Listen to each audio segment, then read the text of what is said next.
Hello friends, welcome to English Minds. Today we will discussing on literary term part 8, which is very important for all examination. And literary terms aren't just tools, they are keys to imagination, expression and understanding. Let's not just learn literature, let's live it, share it and spread it. Let's begin without delay, without wasting time. Today's very first question: what does the term plagiarism signify in literary studies? Plagiarism means literary theft,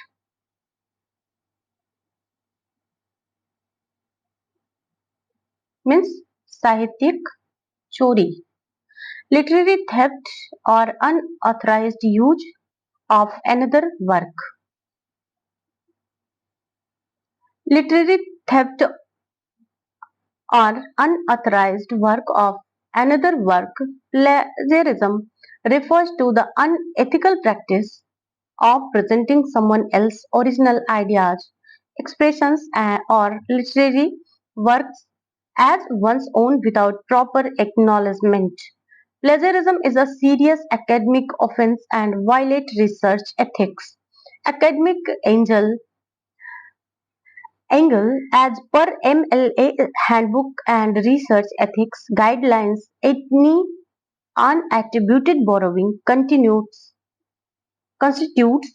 intellectual theft. Plagiarism का अर्थ है किसी लेखक की मौलिक रचना को बिना credit दिए अपने नाम से प्रस्तुत करना, जो साहित्यिक अनैतिकता मानी जाती है। ओरिजिनल पोइटिक क्रिएशन, ये तो मौलिक लेखन की बात करता है जो कि प्लेगरिज्म के एकदम अपोजिट है। Use of archaic language in poetry and dramatic irony in narrative, ये भाषिक विशेषताएं हैं, ना कि literary theft. Next, our question है, poetic diction refers to, what is poetic diction?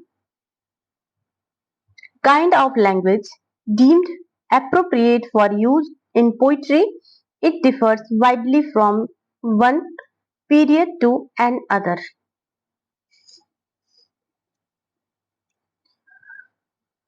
Option A, the kind of language deemed appropriate for poetry varying across periods. Poetic diction means the choice of words, phrases, and syntax traditionally associated with poetic expression. It differs across literary periods, from the grandeur of Milton to the simplicity of Wordsworth. Aristotle discussed diction, lexis in poetics, and Wordsworth famously criticized elevated poetic diction in the preface to lyrical ballads. Poetic diction वह भाषिक शैली है जो किसी युग में विशिष्ट में काव्य रचना के लिए उपयुक्त मानी जाती है। वर्ड्सवर्थ ने कृत्रिम भाषा का विरोध किया, भाषा शैली का विरोध किया है। Next,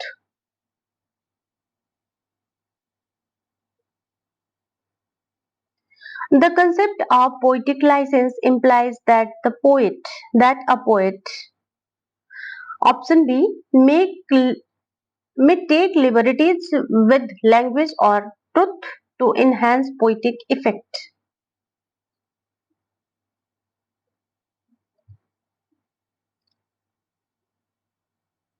Poetic license phrase implying that in writing poetry one can take liberties with language or even with truth. Poetic license allows poets to deviate from standard rules to grammar, spelling or fact to perceive rhythm, meter or thematic impact. It's a long acknowledged concept since classical rhetoric, Horace in Ars Poetica and Dryden in Neoclassical Poetic Justice. Justify it. Poetic licence का अर्थ है कवि की वह स्वतंत्रता जिससे वह भाषा या तथ्य के मन मुताबिक परिवर्तन कर सकता है ताकि काव्य का प्रभाव बना रहे। And must strictly adhere to grammatical rule. No, इसमें तो कड़ाई से रूल नियम फॉलो नहीं की जा सकती। And should only present factual information.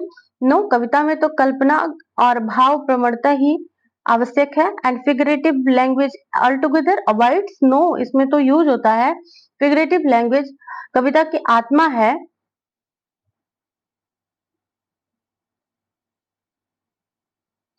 इससे बचना कविता को निष्क्रिय कर देता है।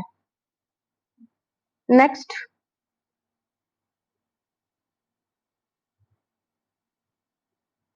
which among the following is not traditionally classified as one of Shakespeare's problem plays? Option C, Macbeth.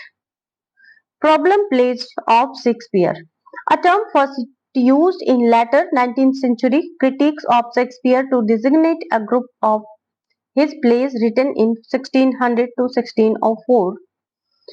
These are Hamlet, Troilus and Cressida, All's Well That Ends Well, and Measure for Measure. What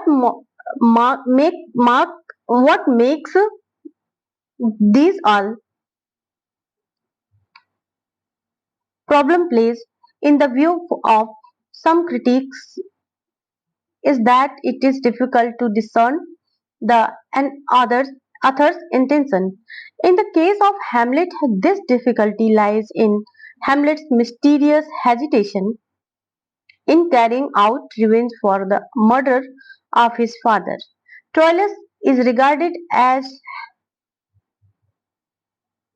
a problem because while the Trojans are shown to be noble, that the Greeks they are also shown to be wrong, although the Greeks are not shown to be right in their outlook.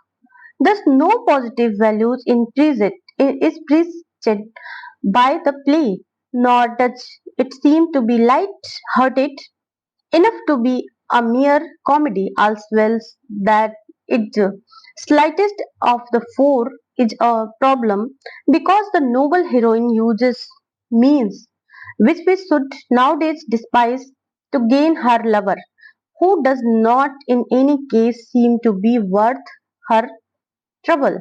The play is thus a romantic comedy. Measure for Measure is a comedy which is, in the opinion of some critics, is both too serious and too cynical in some of its characteristics to be successful either as a comedy or as a serious critique of society. So, Shakespearean problem plays blend elements of comedy and tragedy, often leading to ambiguous moral conclusions. The three most commonly accepted are Measure for Measure, Troilus and Cressida, and All's Well That Ends Well. F. S. Bose coined the term problem plays in 1896. F. S. Bose, when 1896, Shakespeare की problem play में सामाजिक और नैतिक दुविधाएं प्रमुख होती हैं। Macbeth एक pure tragedy है, ना कि एक प्रॉब्लम प्ले। हैमलेट एम्बिगुअस है, लेकिन ट्रेजेडी नहीं मानी जाती है। बट मेनली ट्रेजेडी मानी जाती है, नॉट ट्रेजेडी मानी नहीं जाती।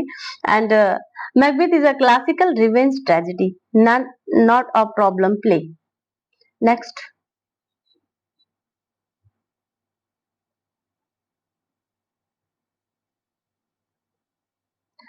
a defining feature of Shakespeare's problem plays is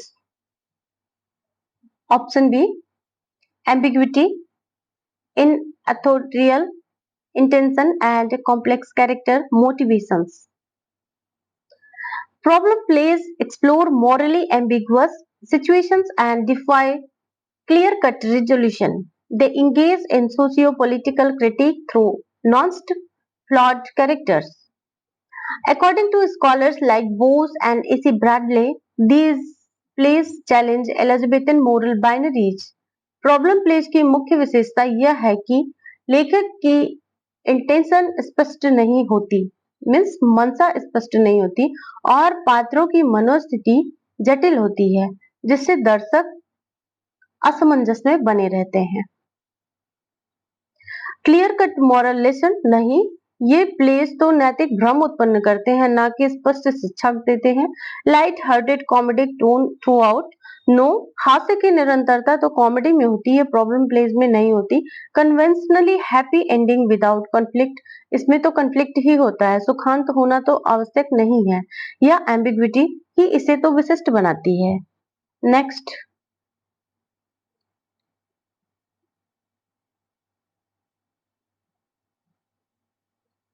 in Shakespeare's Hamlet, the protagonist's hesitation to avenge his father's murder exemplifies the characteristic dilemma of protagonist, leading character in a drama, the hero. Option B, Hamlet.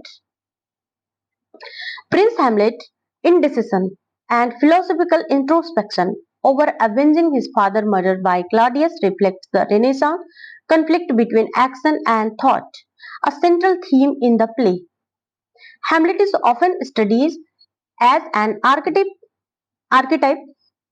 of the introspective tragedy hero, embodying existential dilemmas. Hamlet का द्वंद्व यह दर्शाता है कि वह केवल प्रतिशोध लेने वाला पात्र नहीं, बल्कि आत्मविश्लेषण में डूबा हुआ मनुष्य है। Troilus and Cressida is a satirical problem plays, a romantic comedy, that ends well. Measure for Measure deals with justice and mercy. Justice and mercy, not revenge. So option B is correct answer. Next,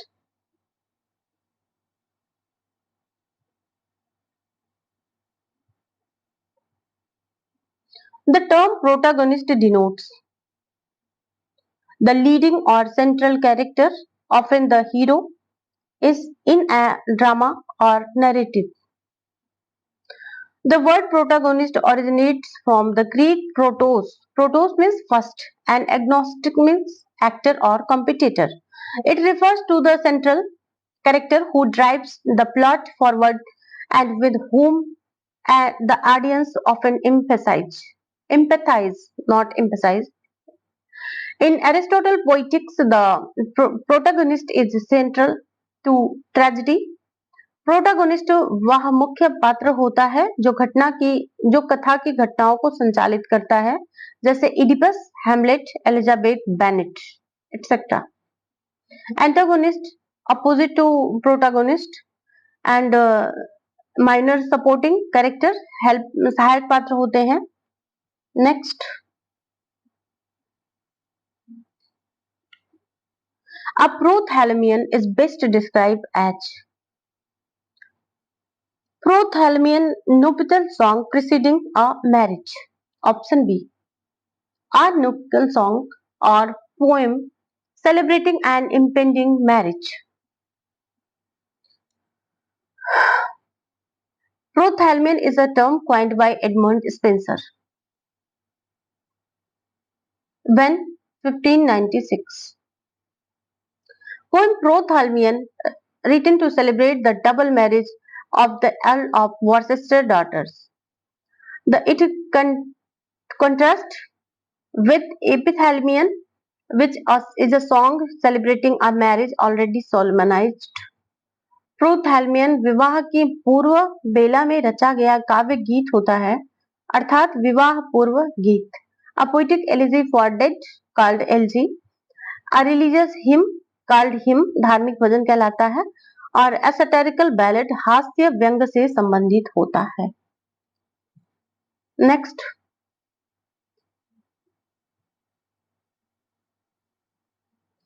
In literary terminology, pseudo means pseudo, elite, supposed, unreal. Option B. Elite, supposed, or falsely attributed. Pseudo, from Greek word pseudos, denotes something or someone that is not genuine, fleshly, fleshly claimed, or imitative. Used in phrase like pseudo-classicism, pseudo-intellectual, especially important in analyzing text of questionable authorship and fraudulent claims. Pseudo का अर्थ है झूठा, नकली या जो वैध रूप से स्वीकृत नहीं है, जैसे pseudo science, pseudo literature. Authentic and genuine, opposite to pseudo. And widely praised and accepted, ये लेक्टिमेट को डिनोट करते हैं. Historically documented, also genuine. Next, what is psychological novel? Psychological novel primarily emphasizes one that is concerned with the inner lives of its characters rather than with the intricacies of plot. Option B is correct answer. The exploration of characters, inner thoughts, emotions, and motivations. A psychological novel delves deeply into characters' mental state, focusing on motivations, fears, desires, and subconscious actions. Dostoevsky, Crime and Punishment, Henry James, The Portrait of a Lady, and Virginia Woolf's Mrs. Dalloway.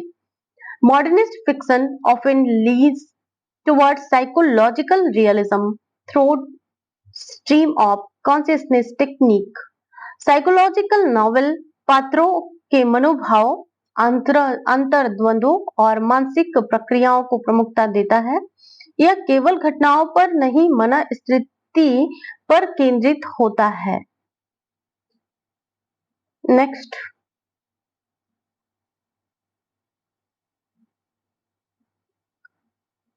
The phrase purple patch in literary criticism refers to what is purple patch?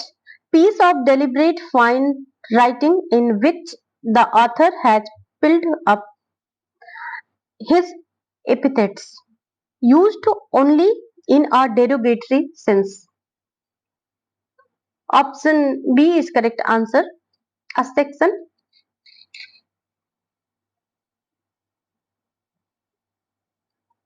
Option B is correct answer.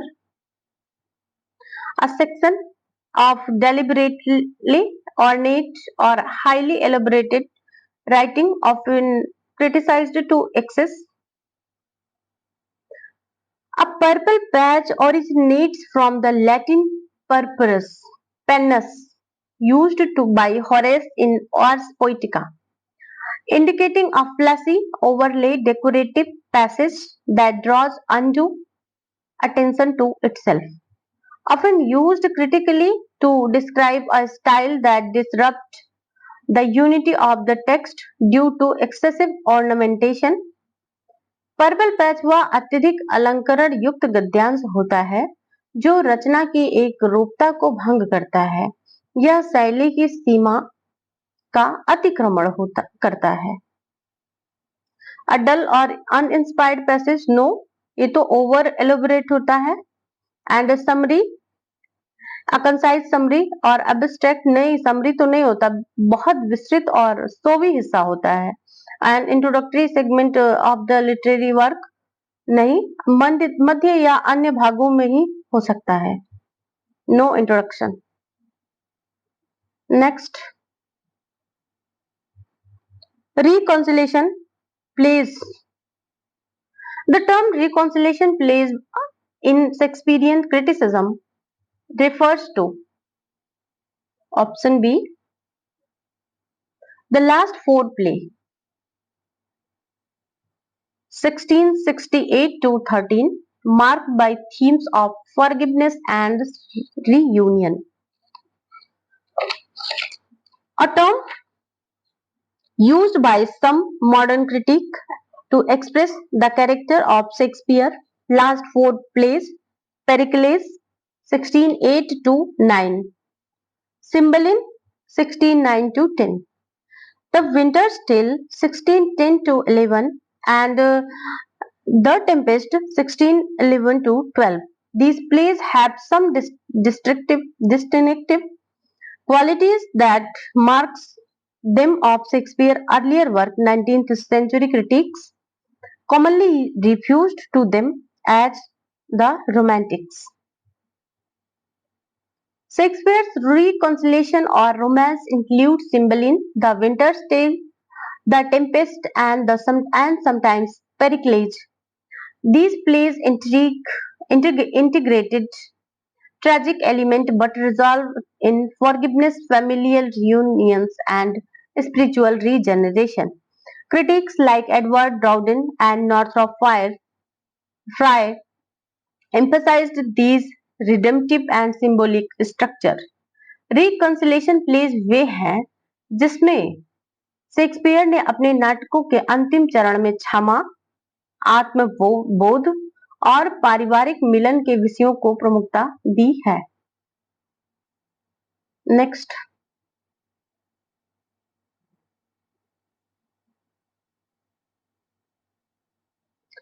which of the following plays is not usually classified among Shakespeare's reconciliation plays?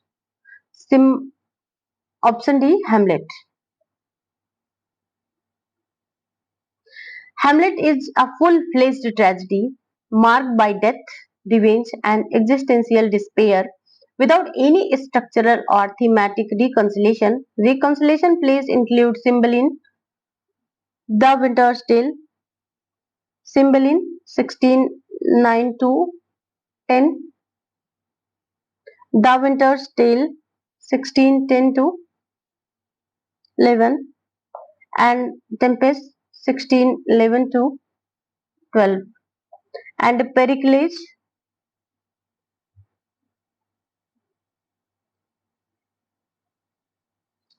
16:8 to 9. So, option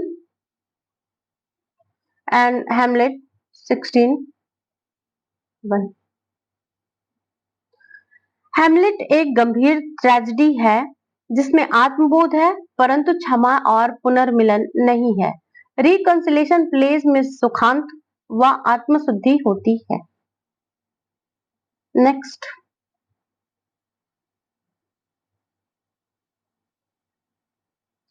the Red Cross Knight in Spenser's Faerie Queene represents option B, holiness and the Church of England. The central figure of book first of Spenser's Fairy Queen, he represents holiness, the Church of England, and Saint George, whose red cross on a white ground is the national emblem of England. His adventures are connected with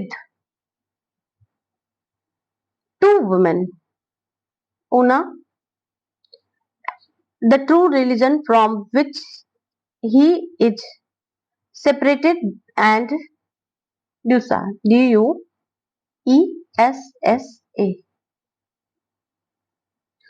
the Roman Catholic Church which beguiles him. He is eventually united to Una with the assistance of Prince Arthur, who rescues from the House of Pride. A 7-line stanza of 10-syllable line rhyming A B B C C. It was the first used in English by Chaucer in his Complaint unto Pity. It is the stanza of his Troilus and Cressida. Shakespeare used this measures in his Lucrece, but it is mainly a medieval stanza. It is called royal because of its use by James I of Scotland, in the poem of which he is the elite author, The King's Squire.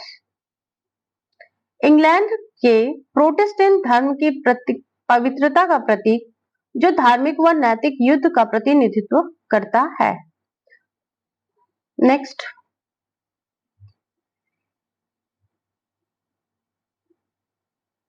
in Spenser's Fairy Queen, the Red Cross Knight ultimate union with Una symbolize.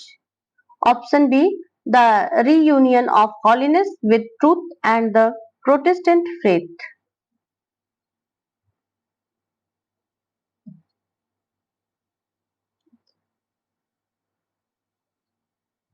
Una के साथ red Cross night का विवाह इस बात का प्रतीक है कि सच्ची धार्मिकता, होलीनेस और ट्रुथ का मेल प्रोटेस्टेंट विश्वास की विजय को दर्शाता है।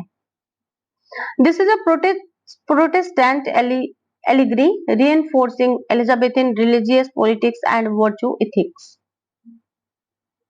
Una meaning the truth or oneness.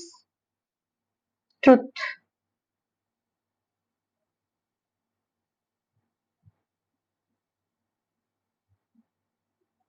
And night, red cross night means holiness.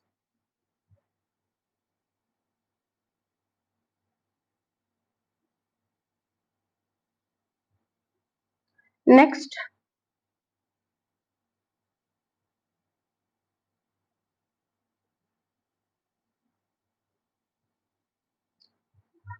seven line stanza with 10 syllable as per line rhyming A B B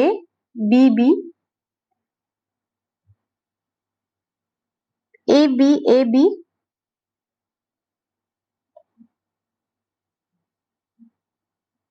B C C. Used by Chaucer and Shakespeare, is known as option D, the royal stanza. This seven line iambic pentameter stanza, also called rhyme royal, was first used by Geoffrey Chaucer in Troilus and Cressida, and later adopted by James I of Scotland and Shakespeare. The Rape of Lucrece. The rhyme scheme ABABBCC is and it become a refined narrative from in English poetry, often a direct question in poetic form and metric section. Rhyme royal वह श्रुति छंद है जिसमें 7 पंक्तियां होती हैं और प्रत्येक में 10 मात्राएं होती हैं। इसे रॉयल कहा गया क्योंकि इसे राजाओं और उच्च साहित्यिक परंपरा से जोड़ा गया था। Heroic couplet only 2 line AB BB AABBCC, not AA, and Spenserian 9 line AB ABB CB CC AB ABB CB CC and ballad 4 line quatrain. Next,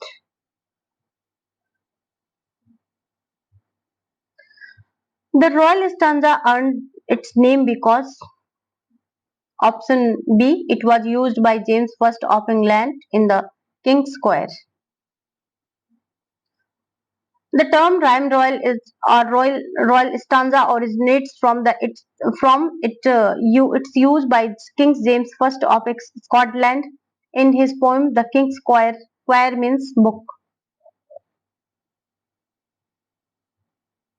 The stanza from thus gained a royal association. The historical literary linkage of the poetic forms with monarchs, it a classic exam there. Theme the इस छंद का नाम royal पड़ा क्योंकि राजा James first ने इसे पहली बार शाही स्तर पर प्रयोग किया. Next, renaissance period. The Renaissance period in Europe is generally dated 1350 to 1600. The word Renaissance, which means rebirth, it used to describe generally the period 1350 to 1600 in Europe. The Renaissance spirit came first to Italy, and from there it traveled to France, Germany, and England. It was primarily concerned with the rediscovery of the art of antiquity and the achievement of greater naturalism by the study of actual model in the studio. In literature, the Renaissance spirit is better expressed by the term humanism. Renaissance from Renastica, meaning rebirth, refers to the revival and of classical learning, art, and humanist ideals. Though it began in Italy 1350, it spread across Europe by the 15th and 16th century, often aligned with the early modern period in English literature, especially when 1485 to 1660. Renaissance एक बौद्धिक पुनर्जागरण काल था जो Greek Roman संस्कृति के पुनरुद्धार से संबंधित है. Next,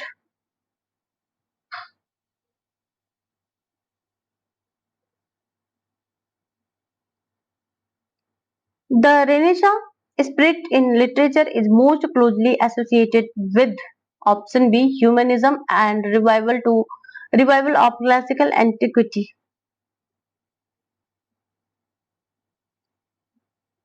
Humanism was intellectual foundation of Renaissance intellectual literature, emphasizing the dignity, freedom, and potential of human beings.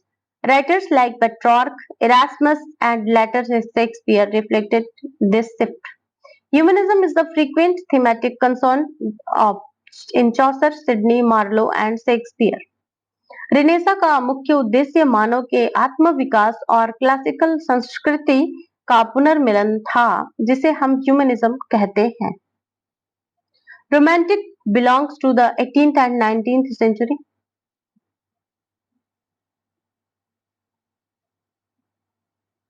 Gothic fiction arises in late 18th century. And medieval scholasticism preceded Renaissance and was replaced by it. Next,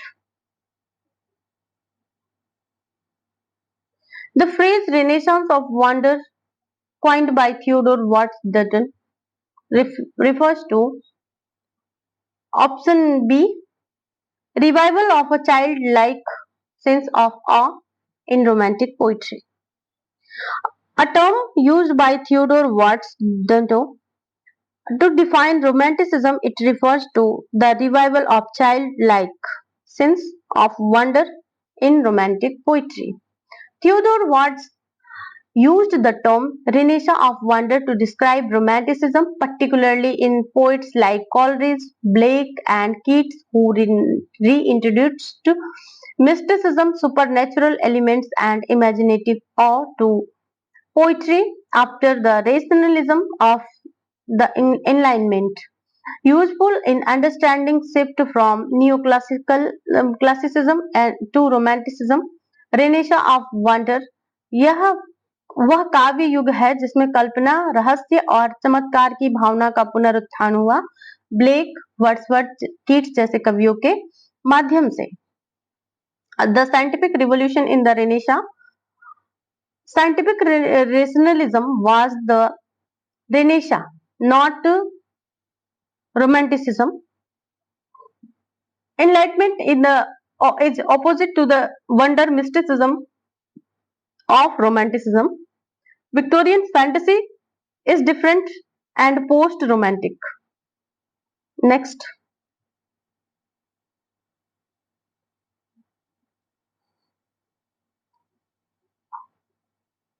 the reformation of the 16th century is primarily characterized by option A, rejection or modification of Roman Catholic doctrines and establishment of Protestant churches.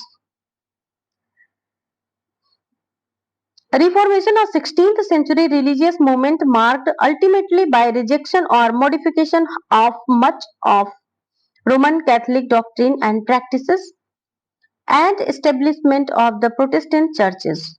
Much of the poetry of Spenser and Milton breathes the Reformation spirit.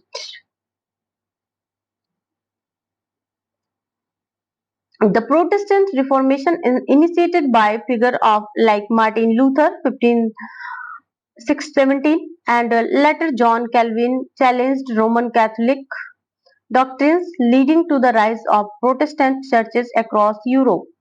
Its impact on literature includes the emphasis of vernacular translation of Bible, Tyndale, individual conscience and moral introspection reformation व धार्मिक आंदोलन था जिसने Catholic सिद्धांतों को चुनौती दी और Protestant संप्रदायों का उदय कराया. Paganism rejection of the revival of pagan religious practices. यह पैगनिज्म का पुनरुत्थान नहीं था. Next, the rise of Renaissance and art movement. Renaissance कला और साहित्यिक आंदोलन था. रिफॉर्मेशन धार्मिक.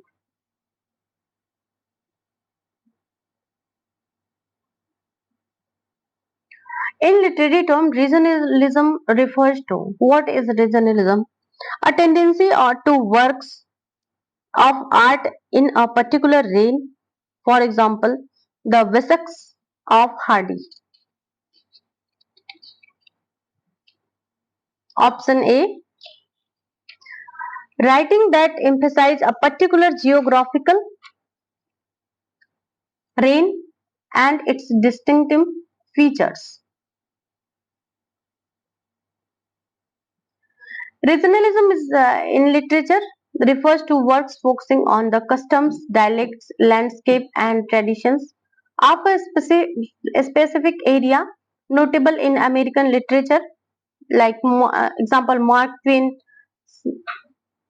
and Indian literature R.K. Narayan, Malgudi. Regionalism साहित्य में किसी विशेष क्षेत्र की संस्कृति, भाषा और जीवन शैली को केंद्र में रखता है. Next,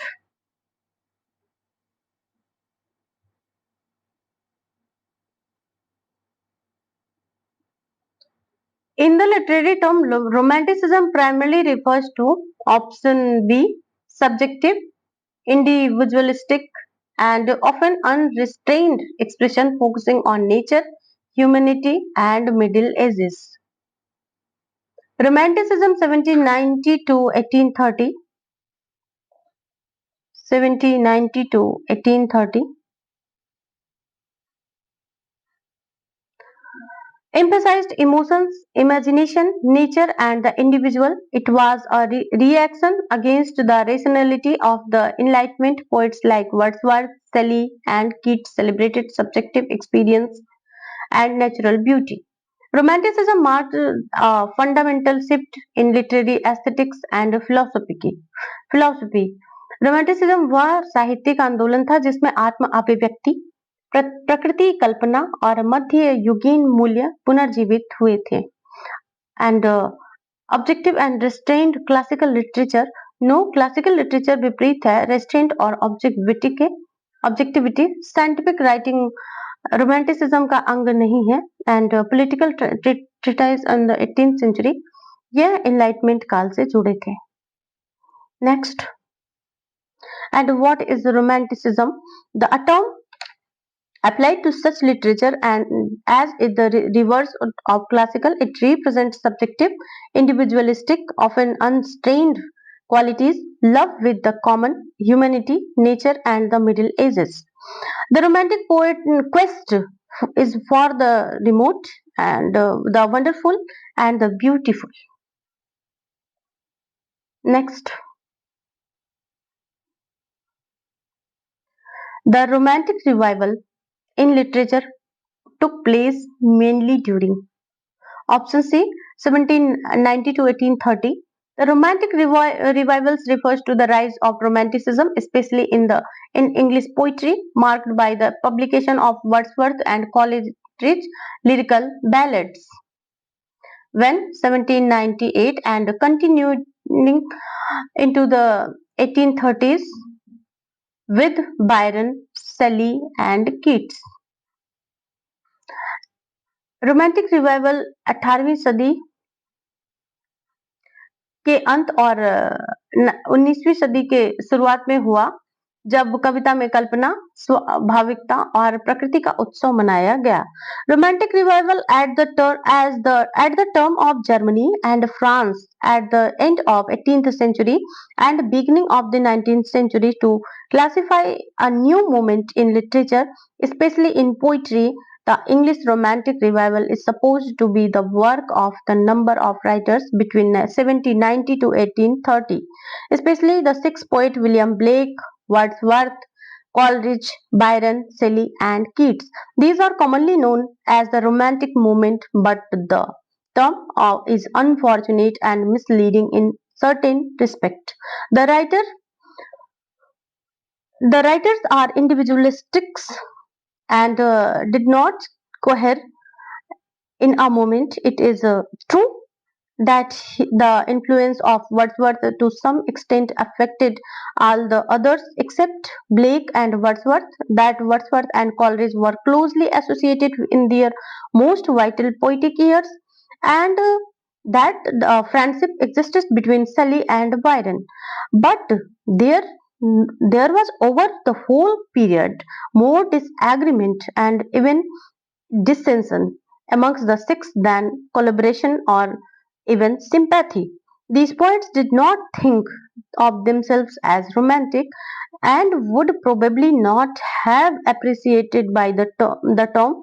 Byron, commonly regarded as an extreme romantic, was a strong admirer of 18th century poet Pope, one of most classical of all English poets.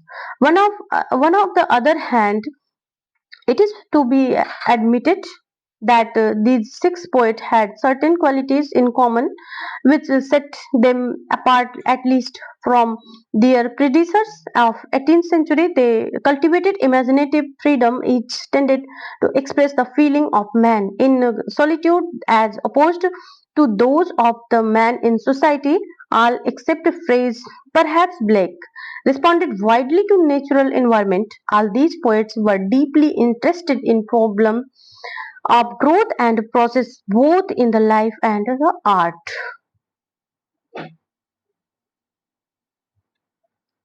Next,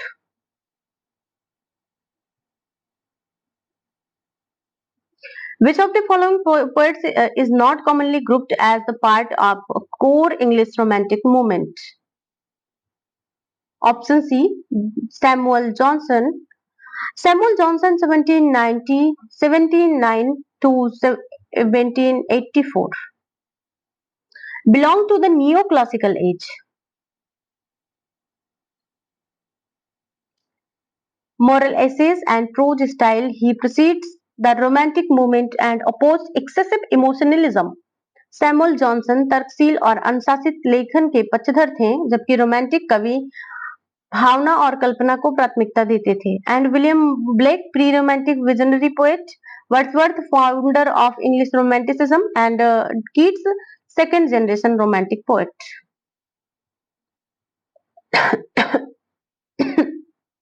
next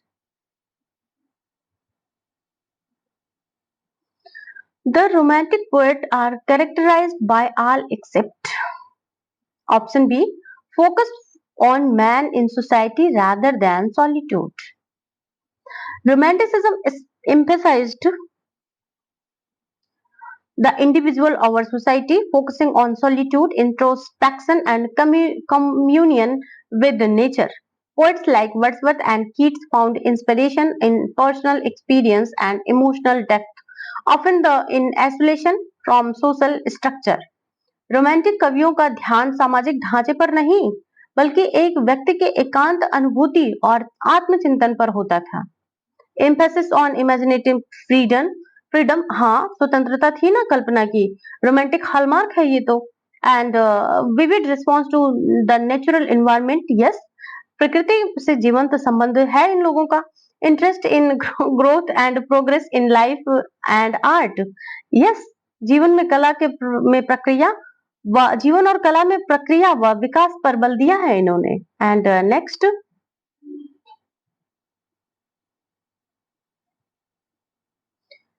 which statement about the English romantic poet is true?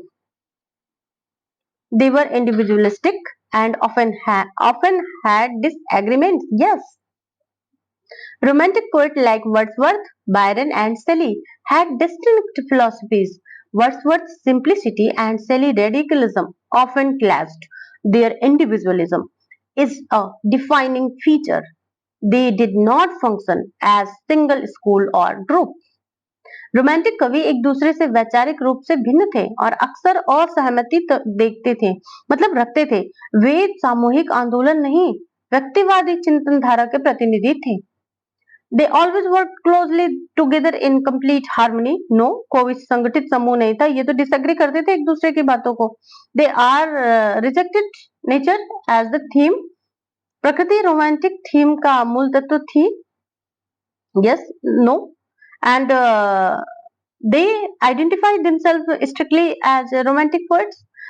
Romantic शब्द का प्रयोग बाद में हुआ, कवि स्वयं को romantic नहीं बताते थे, नहीं कहते थे ऐसा। What is saga? Next question. The term saga refers to option B, prose narratives from Iceland about historical and legendary events of Norway and Iceland. A prose narrative recorded in Iceland in the 12th and 13th century of historic and legendary figures, an event of Norway and Iceland. It also refers to a modern heroic narrative resembling in Iceland saga. Sagas are long Icelandic prose narratives written between the 12th and 14th centuries dealing with heroic historical and genealogical themes especially related to Vikings and Norse cultures. Literary genres like saga reflect early narrative traditions and influence the evolution of epic and historical fiction. Saga उत्तरी Europe की गाथात्मक कथाएं हैं जो इतिहास और किंवदंतियों पर आधारित होती हैं, विशेषता आइसलैंड और नॉर्वे की। नेक्स्ट,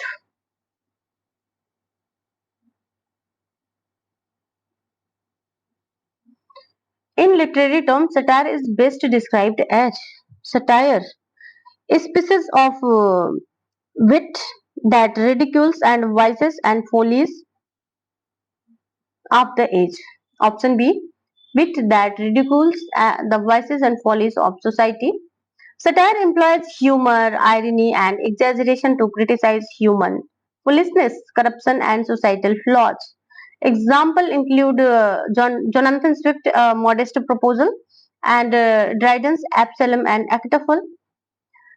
सटायर वह साहित्यिक उपकरण है जिसमें समाज की कमजोरियों, मूर्खताओं और दोषों की आलोचना व्यंग्यात्मक शैली में की जाती है। A tragic play, tragedy. Next, sanction, analysis of the metrical pattern of a verse. Option, what is sanction in poetry? Option B, the analysis of the metrical pattern of a verse. Scansion is a technical method of analyzing words to determine meter, foot, stress, and rhythm. It involves marking stressed and unstressed syllable, identify iams, trochees, and anapist, etc. Understanding scansion is crucial of metrical criticism and interpretation of traditional forms like blank verse, sonnets, heroic couplets. स्कैंसन वह प्रक्रिया है जिसमें कविता में लयात्मक रचना metre का विश्लेषण किया जाता है। सिंबल्स एंड एलिग्री, यह प्रतीकों और रूपकों से संबंधित है। And the study of poetic themes analysis नहीं, मीटर एनालिसिस होता है। And method of composing prose, no. Next,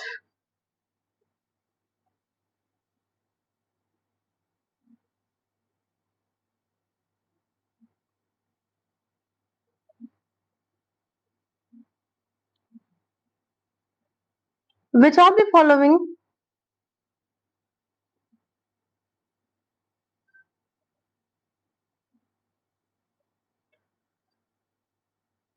poets admired Alexander Pope and sometimes seen as an exception to the stereotypical romantic poets?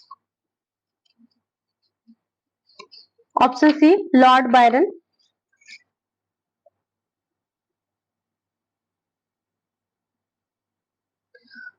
Lord Byron, though classified as a second generation romantic, did not conform to all the ideals of romanticism. He admired the neoclassical wit, satire, and heroic couplet of Alexander Pope, which set him apart from poets like Wordsworth and Shelley, who rejected the Augustan tradition. Byron's words, especially in works like Don Juan, reflect the satirical tone and classical structure, unlike the emotional idealism seen in Wordsworth or Shelley. He criticized the lake poets who Wordsworth, Coleridge, and Sade, from their moral preaching and self-absorption. Byron romantic कवियों युग के कवियों में होते हुए भी classical शैली और पोप की सैटारिकल टोन के प्रशंसक थे। वह वर्ड्सवर्थ और शैली की भावुकता की अपेक्षा तर्क और कटाक्ष पर अधिक विश्वास रखते थे। इसी कारण उन्हें रोमांटिक स्टीरियोटाइप से अलग माना जाता है। एंड विलियम वर्ड्सवर्थ रोमांटिसिज्म के जनक माने जाते हैं। इन्होंने पोप की शैली को डिनाई किया है। And Samuel Taylor Coleridge imagination and supernatural themes में रुचि रखते थे ये तो। And PB Shelley idealistic and visionary poet, Pope के विपरीत एस्थेटिक्स में विश्वास रखते थे। तो पोप का साथी कौन? Byron. Next, skepticism. What is the meaning of skepticism in a literary or philosophical context?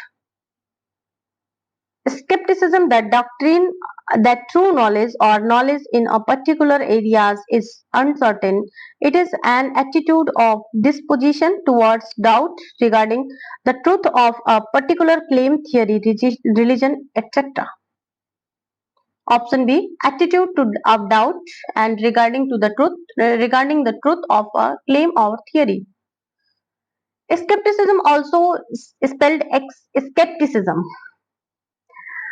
refers to a philosophical stance of questioning, doubting, or withholding judgment on the truth of certain knowledge claims. In literature, it is often reflected through characters or narrators who question ideology, authority, or received wisdom. Philosophically, skepticism is associated with thinkers like Descartes, mythological doubt, and David Hume, empirical skepticism. In literary criticism, it may manifest as postmodern irony, narrative ambiguity, or resistance to grand narratives. Scepticism का अर्थ है किसी विचार, सिद्धांत या सत्य के प्रति संदेहपूर्ण दृष्टिकोण रखना। साहित्य में यह प्रवृत्ति उन पात्रों या लेखकीय दृष्टिकोणों में दिखती है जो प्रचलित मान्यताओं पर प्रश्न उठाते हैं। And absolute certainty and in knowledge, no, absolute certainty in knowledge ये तो रेशनलिज्म या डॉगमेटिज्म है, not scepticism, opposite, just opposite है ये तो। Blind acceptance and religious doctrines, ये फेथ या डॉगमेटिज्म है, ना कि स्केप्टिसिज्म। स्केप्टिसिज्म तो डाउट करता है ना हर कुछ पे। And study of ancient text, ये तो फिलोलॉजी का है, क्लासिकल स्टडीज कहलाता है ये तो। Next guys, if you like this video, do subscribe, like, share and comment your opinion. And question collection is very helpful for your examination. Pre selection, post selection, during selection, सबके time ये काम आने वाला है।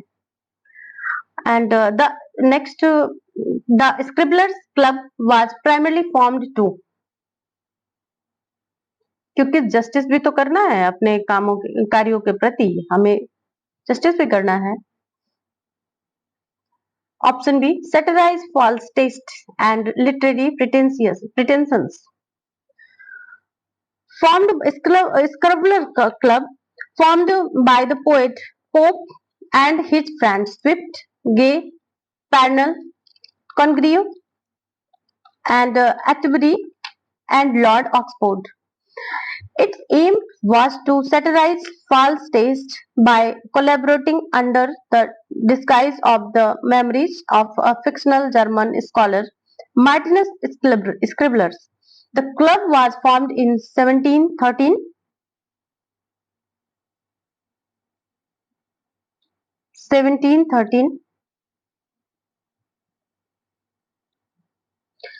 And they were published in Pope works in 1741.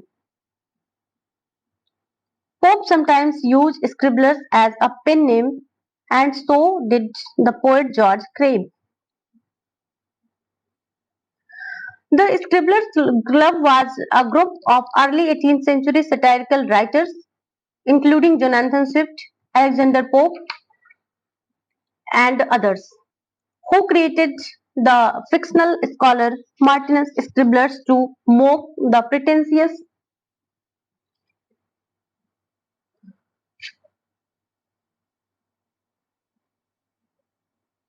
of bad literary taste, pedantry, and pseudoscience.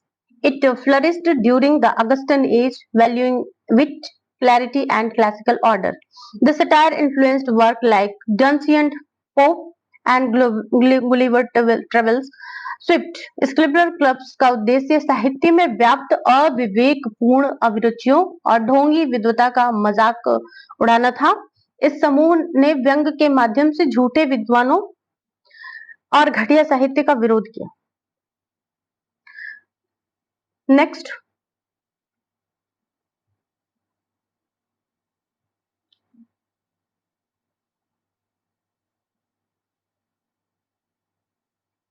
which of the following poets was not a member of Scribbler Club?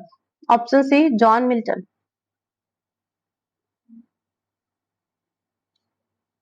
The Scribbler Club was founded in 1714 during the Augustan age and included notable satirical writers which Alexander Pope, Swift, John Gray, John I'm not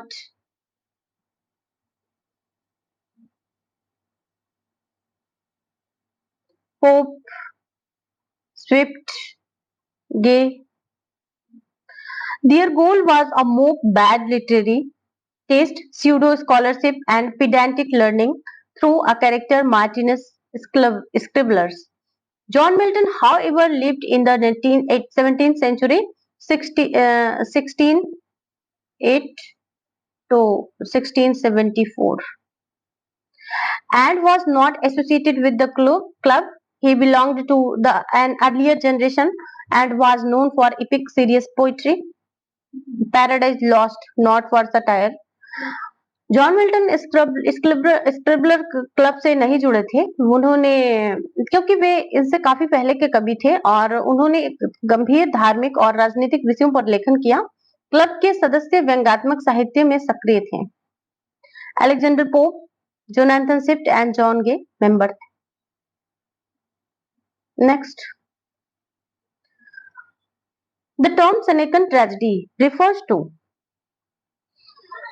what is Senecan tragedy? A term applied to the tragedy of the Roman dramatist Seneca and two later imitations of them in the Elizabethan age by Kit, Chapman, Maston, Webster, and Shakespeare.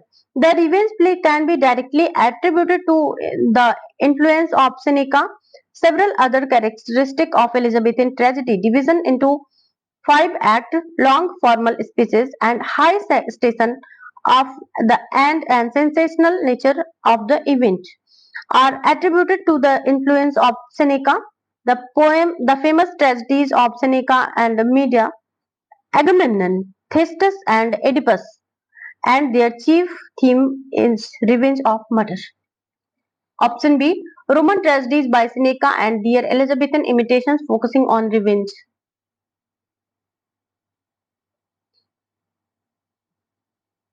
Senecan tragedy is derived from the Roman playwright Seneca, whose works were translated and admired during the Renaissance, especially by Elizabethan dramatists, and themes of revenge, horror, and fate, use of soliloquies and long rhetorical speeches, supernatural element, ghost omens, violence, and bloody imagery, often reported not shown. Elizabethan playwright like Thomas Kidd, the Spanish tragedy, and even Shakespeare Hamlet adopted many Senecan traits. Senecan tragedy का संबंध Seneca द्वारा लिखित Roman tragedy से है जो प्रतिशोध revenge जैसे हिंसा जैसे विषयों पर केंद्रित थी। एलिजाबेथन नाटककारों ने इन्हें अपनाया और इनके प्रभाव में नाटक रचे। Shakespeare only, not limited to Shakespeare, not limited to Shakespeare and comedies tragedy के एकदम से अपोजिट है ये तो। And religious plays there were morality और misery plays, not Senecan tragedies. Next,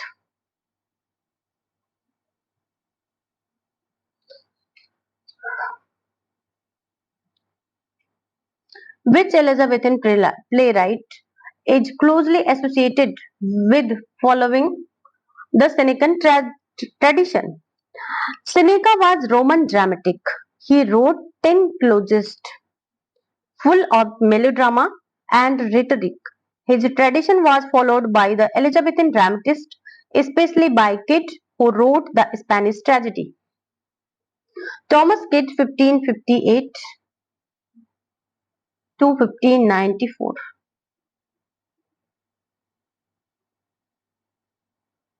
Is best known for influential revenge tragedy, the Spanish tragedy, which initiated the Senecan tradition in Elizabethan drama. Senecan influenced the ghost-seeking revenge,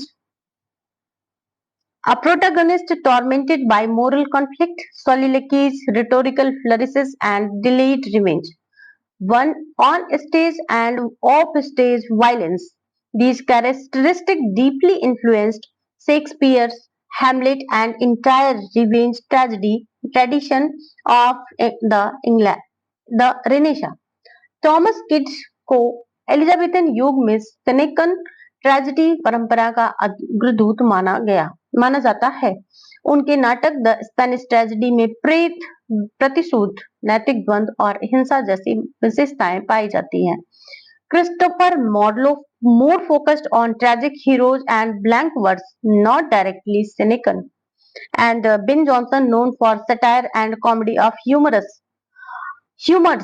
not revenge tragedies. And John Webster, who wrote dark tragedy, The Duchess of Malfi, but after Kit more Jacobean. Next.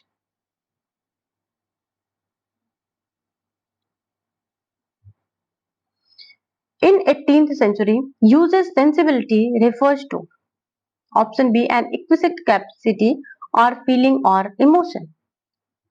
Sensibility in the 18th century of word was used in laudatory sense to imply an inquisitive capacity for feeling, sometimes of a kind which we should now equal with sentimentally.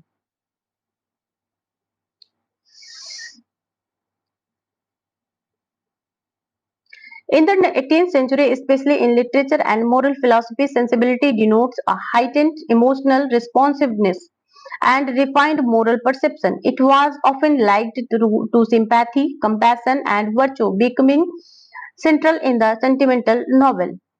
Lawrence Stern's A Sentimental Journey, Henry Magazine, The Man of Feeling, the age celebrated tears, tender scenes, and emotional vulnerability as signs of moral superiority. 18वीं सदी में sensibility का अर्थ था भावनाओं की गहनता, संवेदनशीलता और नैतिक करुणा। यह शब्द उस युग के सेंटिमेंटल लिटरेचर से जुड़ा है जहां भावुकता को नैतिक श्रेष्ठता का प्रतीक माना गया है। Next,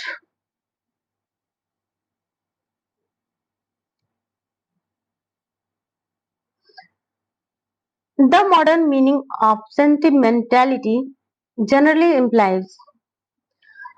Nowadays, the word suggests insincere or vamped up sentiment. Previously, it meant an expression or tender emotions. Option B, insincere or exaggerated tender emotions.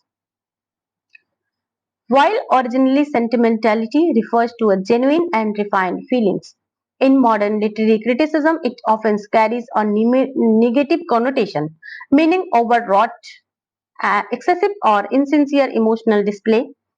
It suggests emotion that are manipulated or exaggerated to evoke cheap sympathy rather than authentic response.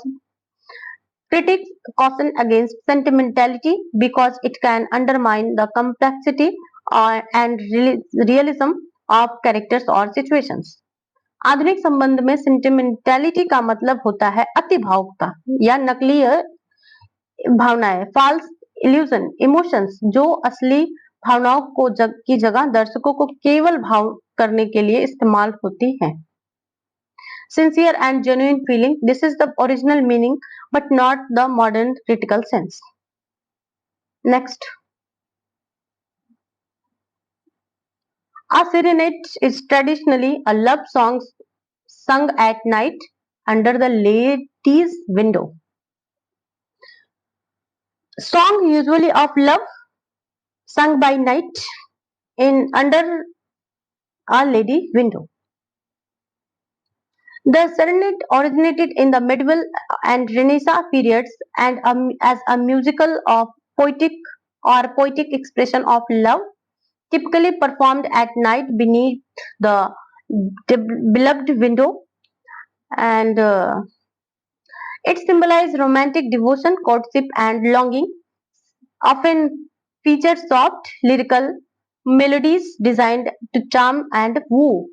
Serenade एक प्रकार के एक पारंपरिक रात में प्रेमिका के खिड़की के नीचे गाया गया प्रेम गीत होता है जो प्रेम और समर्पण की अभिव्यक्ति करता है। Long a song of lament threnody and a poem of epic poetry epic religious hymn. Next,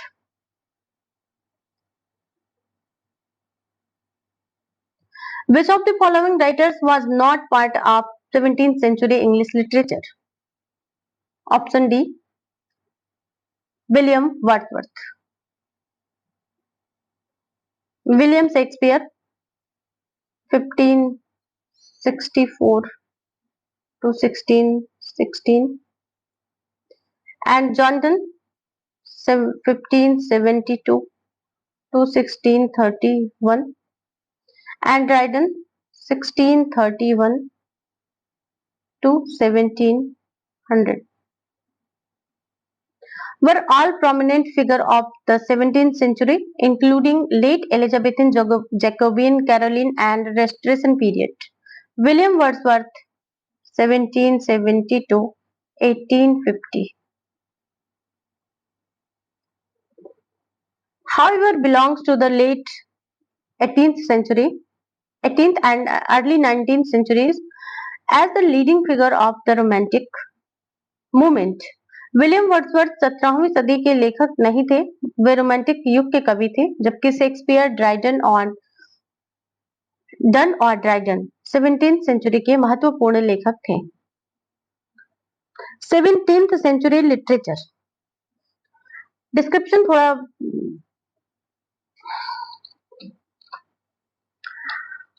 17th century was certainly the richest period in the history of English literature. Both of the greatness of achievement and for the variety of it, we begin the century with writers like William Shakespeare and John Donne, and we end it with John Dryden and John Locke. This century opens by using the term Elizabethan drama, but in fact was the reign of James I.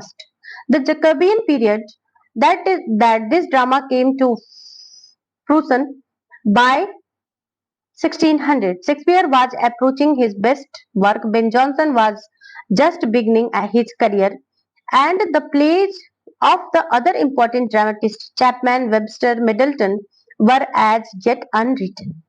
The elegant but superficial taste of the younger dramatist Beaumont and Fletcher was tuning a national drama into the upper and middle class London theatre, which has remained dominant and to the present day. By the time of the Caroline drama of the reign of Charles I, the the plays of Messinger, Ford, and Shirley were in vogue.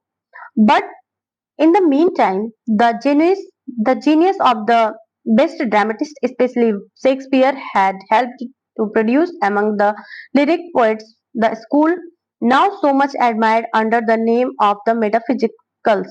But the metaphysical Donne, George Herbert, Andrew Marvell were not only fertile school of poets in the half of the century, nor was Shakespearean drama the only kind from which poet could learn. Ben Jonson, Shakespeare's rival, was in opposition as far as conception of form and concerned. Johnson influenced the latter metaphysicals, notably Marvel, but it is also led to a different school, which we know as Cavalier poets such as Crewe, Herrick, and Lovelace. Another poet left an important legacy to 17th century. This was Edmund Spenser, who had perfect those qualities and musical cadence and sensuous imagery. He had his followed in the first 30 years of 17th century through none of note. But it is to him that John Milton owes most among his predecessors.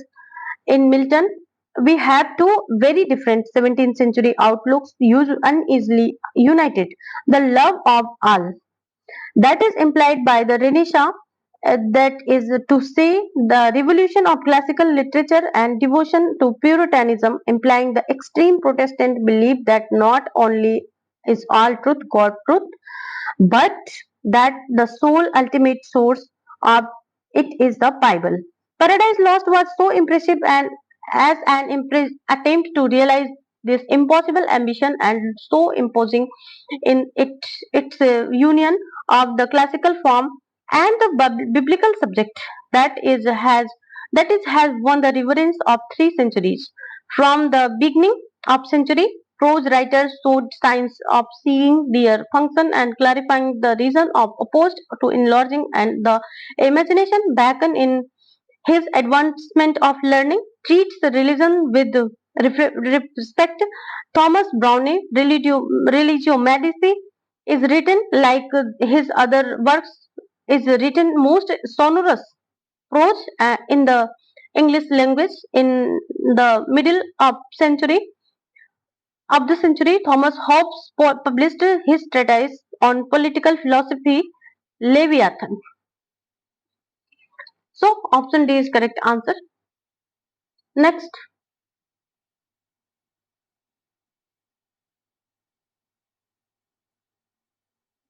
the 17th century in English literature is notable for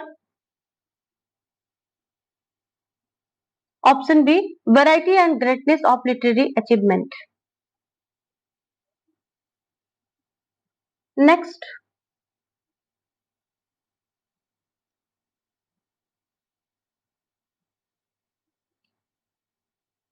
The term Elizabethan drama is sometimes misleading because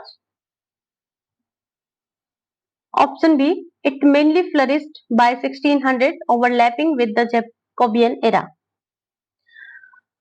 The Elizabethan drama traditionally refers to the plays written during the reign of Queen Elizabeth I, 1558 to 1603. However, many plays commonly called Elizabethan are actually written in or performed around after 1600, overlapping with the reign of King James Jacobean era.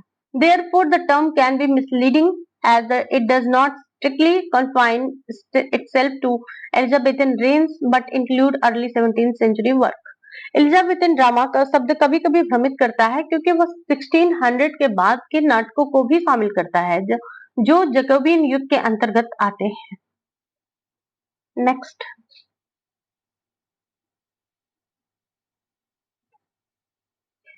which dramatist is considered as a rival to Shakespeare and influenced the metaphysical poets? Option B, Ben Jonson, 1572 to 1637. Was Shakespeare's contemporary and often seen as his rival and critic. Johnson's work exemplifies classical restraint, satirical wit, and learned style. He was influential on the metaphysical poets like John Donne, who admired his blend and intellect to the poetic craft. Ben Jonson को Shakespeare का समकालीन प्रतिद्वंदी माना जाता है और metaphysical कवियों पर उनका गहरा प्रभाव पड़ा. Christopher Marlowe, pioneer of the Elizabethan tragedy, but less linked to metaphysical poetry. Thomas Kitt, early revenge tragedy writer. John Webster, Jacobean tragedian. Next, the Cavalier poets such as Lovelace, Crewe, and Herrick is associated with a school opposing metaphysical poets with emphasis on courtly themes. The Cavalier poets were a group of 17th century English poets loyal to King Charles I and the Royalist cause during the English Civil War. Their poetry emphasized praise, wit, elegance, and light-hearted courtly themes such as love, loyalty, and pleasure. They often stood in stylistic opposition to the more complex and intellectual metaphysical poets like John Donne. The Cavaliers preferred clarity, smoothness, and classical restraint rather than metaphysical complexity. कवेलियर कवि दरबार की भव्यता और प्रेम जैसे विषयों पर केंद्रित थे और वे मेटाफिजिकल कवियों के जटिल अंदाज के विरोधी थे. Next, John Milton is noted for uniting two contrasting outlooks in his work. Option A, Renaissance classicism and Puritan devotion. John Milton, 1608 to 74. Masterfully combined from a classical tradition of the Renaissance, emphasizing order, grandeur, and classical references with his Puritan religious fervor and moral seriousness. His magnum opus, Paradise Lost, showcased the blend epic style with profound theological themes. Milton's work reflect the tension between humanist ideal and strict Protestant ethics. Milton अपने कार्यों में पुनर्जागरण की शास्त्रीय परंपरा और Puritan धार्मिक भक्ति का समन्वय किया. Next,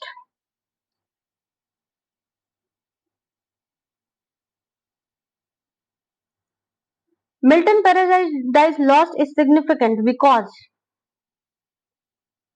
option B, merges classical form and biblical subject matter. Paradise Lost 1667 is an epic poem that brilliantly fuses to the classical epic tradition like Homer and Virgil with the Christian biblical narrative of the fall of man. Milton used elevated language, epic conventions, and grand style to explore profound religious themes such as sin, free will, and redemption. The fusion marks a landmark in English literature, combining classical and artistry and Puritan theology. Paradise lost ने धार्मिक विषयों को शास्त्रीय महाकाव्य के रूप में प्रस्तुत किया, जो साहित्य धर्म के समन्वय का अद्भुत उदाहरण है. Next.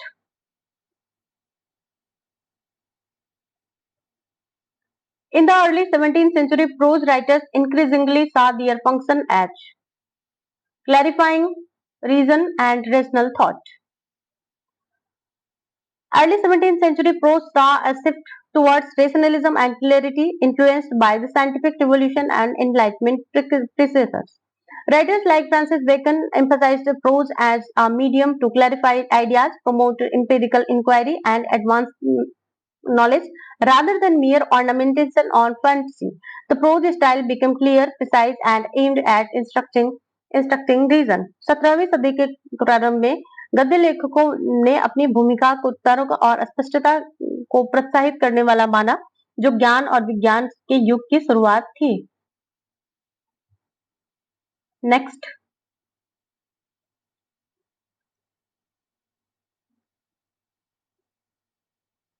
Who authored Leviathan? In A Political Philosophy. Treatise published in the mid 17th century.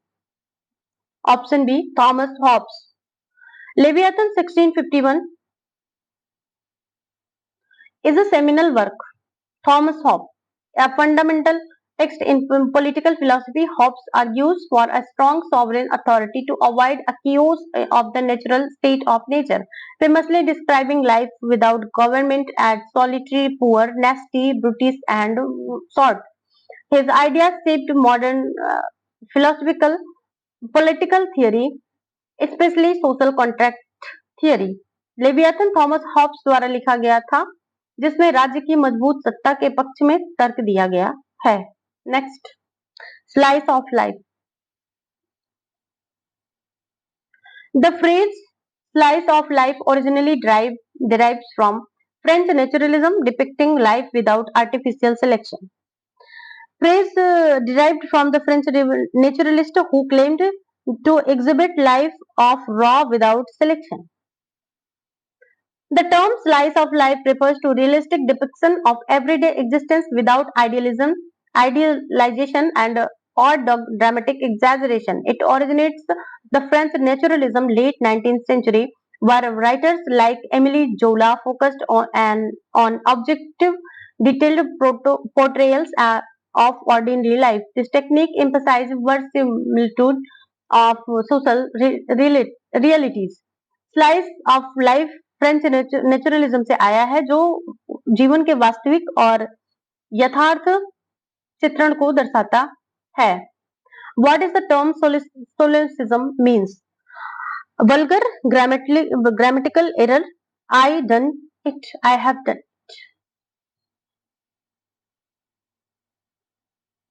Option. What does the term solecism means? A vulgar and incorrect grammatical uses. A solecism is a grammatical mistake or a non-standard use of language considered incorrect and awkward. This term originally referred to the incorrect Greek dialect spoken by Soloi people, and now is broadly means the error of syntax or uses. It is important in the literary criticism and linguistic precision. सोलिसिज्म भाषा का या व्याकरण की वह गलती जो अशिष्ट या गलत मानी जाती है. And today's I hope last question.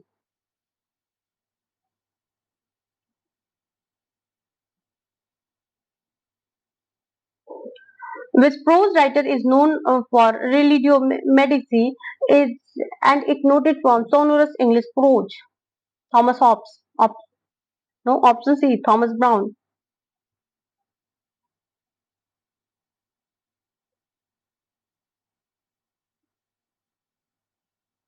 Option C. Religio Medici, The Religion of a Doctor, 1643, is a famous introspective prose work by Sir Thomas Browne. Browne's style is characterized by rich, sonorous, and elaborated English prose, blending scientific inquiry, religion, and philosophy. He is celebrated for his erudition and poetic prose quality. Religio Medici brown का Thomas brown का प्रसिद्ध ग्रंथ है जो अंग्रेजी साहित्य में उनकी विलक्षण शैली को दर्शाता है। French naturalism of origin of slice of life. That's it.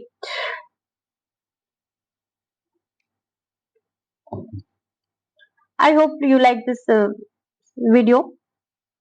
This is definitely helpful for you.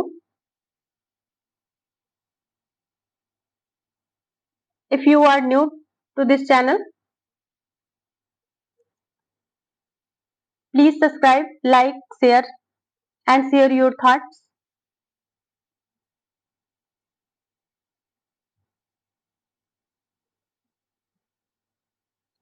In the comments section. Don't forget to press the bell icon for all latest update. Thank you for watching. If you found this video helpful, you found this video definitely helpful. Don't because you are a very sincere person. Don't forget to like, share, and subscribe to this channel. Stay tuned for more informative content and make sure to hit the bell icon to never miss any update. See you in the next video.